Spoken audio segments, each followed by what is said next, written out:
മിശിഹായിൽ പ്രിയമുള്ള സഹോദരി സഹോദരന്മാരെ, പ്രിയമക്കളെ, ഇന്നേ ദിവസം ഉൽപ്പത്തി പുസ്തകം 19-ാം അധ്യായം 16-ാമത്തെ വാക്യം.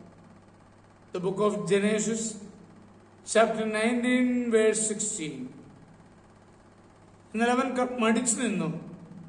കർത്താവിന് അവനോട് കരുണ തോന്നിയതുകൊണ്ട് ആ മനുഷ്യൻ അവനെയും ഭാര്യയെയും മക്കളെയും കൈക്ക് പിടിച്ച് നഗരത്തിന് പുറത്തു കൊണ്ടുപോയി വിട്ടു.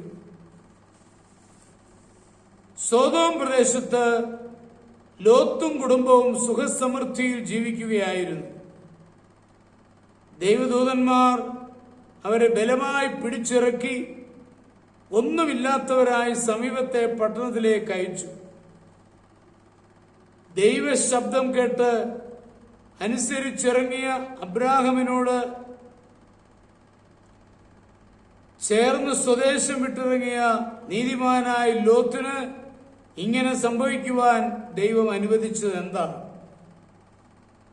ദൈവാശ്രയത്തിൽ ജീവിക്കുന്നവർക്ക് ഈ വിധ നാശനഷ്ടങ്ങൾ വരുന്നതിന് എന്തെങ്കിലും കാരണമുണ്ടോ? അബ്രാഹാമിനോടൊപ്പം ദൈവശബ്ദം കേട്ട് ജീവിച്ച ലോത്ത് ഫലപുഷ്ടിയുള്ള സോദോം പ്രദേശം സ്വന്തമാക്കാൻ ആഗ്രഹിച്ച് എബ്രഹാമിനെ അവഗണിച്ചു. അത്യാഗ്രഹം നിമിത്തം പിതൃസഹോദരനുള്ള ബന്ധമില്ലാതാക്കി ഈ വഴിപിഴച്ച പോക്കിന് വിരാമമിടുവാൻ ലോത്തും കുടുംബവും ഒന്നുമില്ലാത്തവരായി പോകേണ്ടതൊരാവശ്യമായി.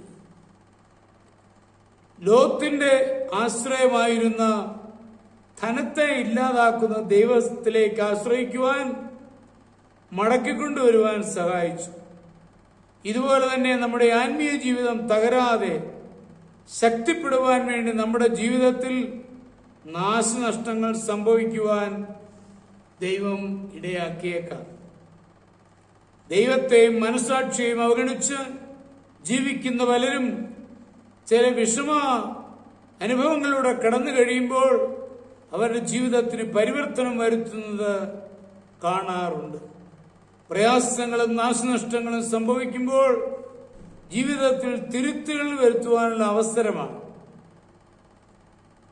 ലോത്തിനെയും കുടുംബത്തെയും രക്ഷിക്കുവാൻ ബലമായി അവരെ പിടിച്ചിറക്കിയ ദൈവം തന്റെ ഭക്തന്മാരെ നാശത്തിൽ നിന്ന് വിടുവിക്കുവാൻ ഇന്നും അങ്ങനെ തന്നെ പ്രവർത്തിക്കും.